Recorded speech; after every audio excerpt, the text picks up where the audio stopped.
नमस्कार और इस वीडियो में आपका स्वागत है। आज हम बात करेंगे भारतीय पौराणिक कथाओं के 10 सबसे शक्तिशाली धनुर्धरों के बारे में। यह वीडियो कुछ प्रसिद्ध धनुर्धरों और उनके कारनामों को सूचीबद्ध करके शुरू होता है, जिनमें भीष्म, अर्जुन और राम शामिल हैं।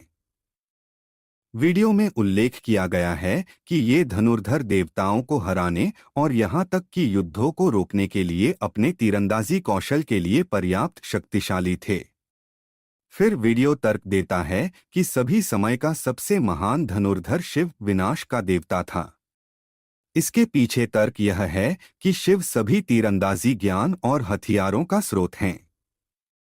सूची में शामिल सभी अन्य धनुर्धरों ने कहा जाता है कि उन्होंने शिव से या शिव से सीखने वाले किसी व्यक्ति से अपने तीरंदाजी कौशल सीखे थे। वीडियो दर्शकों से यह टिप्पणी करने के लिए कहकर समाप्त होता है कि उन्हें लगता है कि सबसे महान धनुर्धर कौन है और चैनल को लाइक और सब्सक्राइब करें। दोस्तों, 10 सबसे शक्तिशाली धनुर्धर जिनकी शक्ति के आगे देवता भी नतमस्तक हो जाते थे। पौराणिक काल में धनुर्धर तो बहुत हुए थे, लेकिन कुछ ऐसे भी थे जिनकी वीरता और शक्ति का वर्णन आज भी किया जाता है।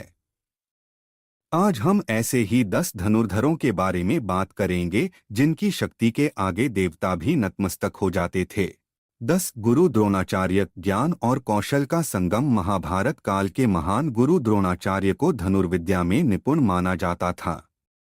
उन्होंने अर्जुन, भीष्म और कर्ण जैसे महान योद्धाओं को प्रशिक्षित किया था। द्रोणाचार्य के पास अमोघ अस्त्रों का ज्ञान था और वे युद्ध के मैदान में तूफान लाने की क्षमता रखते थे। नौक। भीष्म पितामह, अजेय योद्धा। इच्छामृत्यु का वरदान। भीष्म पितामह अपनी प्रतिज्ञा के कारण कौरवों की तरफ से लड़े, लेकिन उनकी निष्ठा हमेशा धर्म में रही। भीष्म पितामह इतने कुशल धनुर्धारी थे कि युद्ध के दौरान हजारों सैनिकों को अकेले ही मार गिराते थे। उन्हें इच्छामृत्यु का वरदान प्राप्त था, जिसके कारण महाभारत के युद्ध में उन्होंने सूर्य के उत्तरायण होने का इंतजार किया और फिर बाणों की शैया पर लेटकर प्राण त्यागे।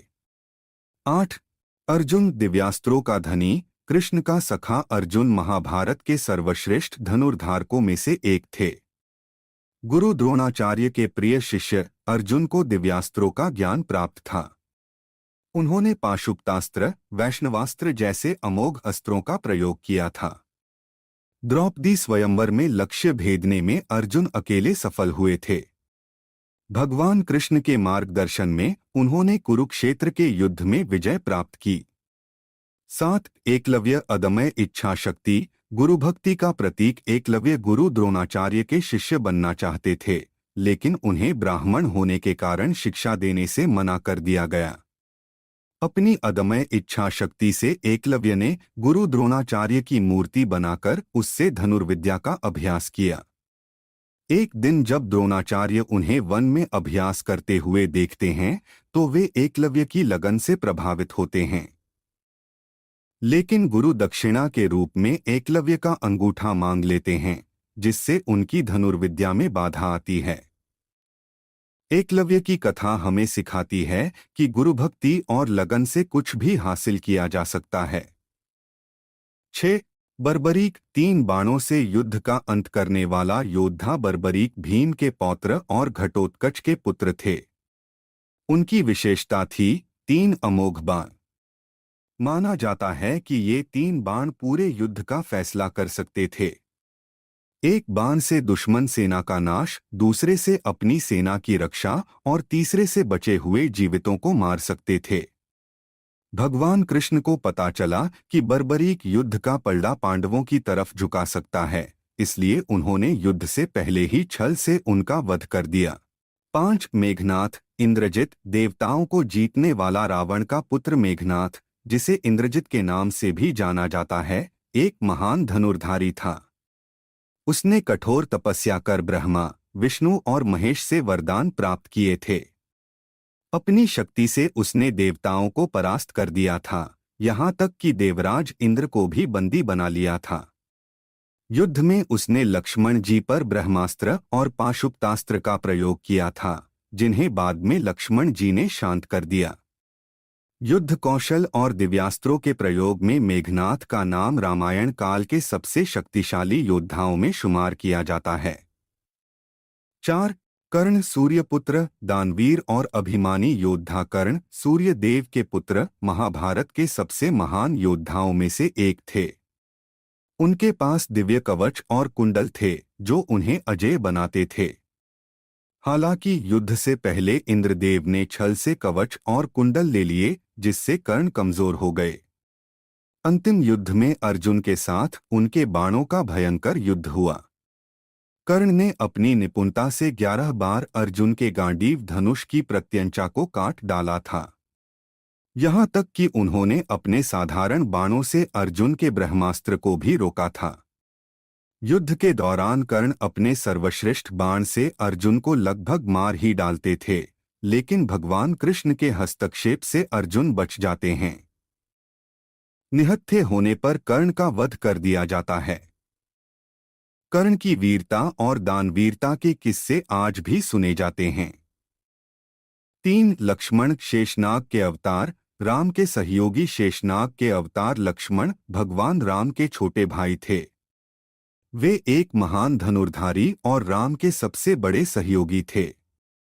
उन्होंने वनवास के दौरान राक्षसों से युद्ध किया और रावण के कई राक्षसों का वध किया। उनकी धनुष की प्रत्यंचा इतनी शक्तिशाली थी कि रावण भी लक्ष्मण जी द्वारा बनाई गई सीमा को पार नहीं कर सका। रामायण युद्ध में लक्ष्मण जी ने रावण के पुत्र इंद्रजित को परास्त कर उसका वध किया। उन्होंने रावण के बलशाली पुत्र अतिकाय का भी वध किया था। युद्ध के दौरान एक बार लक्ष्मण जी ने रावण को भी मूर्छित कर दिया था। लक्ष्मण जी की वीरता और राम के प्रति समर्पण रामायण की कथा का एक महत्वपूर्ण हिस्सा है। 2. भगवान श्री राम मर्यादा पुरुषोत्तम, धर्म के रक्षक भगवान विष्णु के अवतार श्री राम एक महान योद्धा और धनुर्धारी थे। उनकी शक्ति का वर्णन करना कठिन है।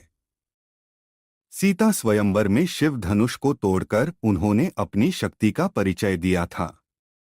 उनके पास कोई भी अस्त्र ऐसा नहीं था जो उनके पास न हो।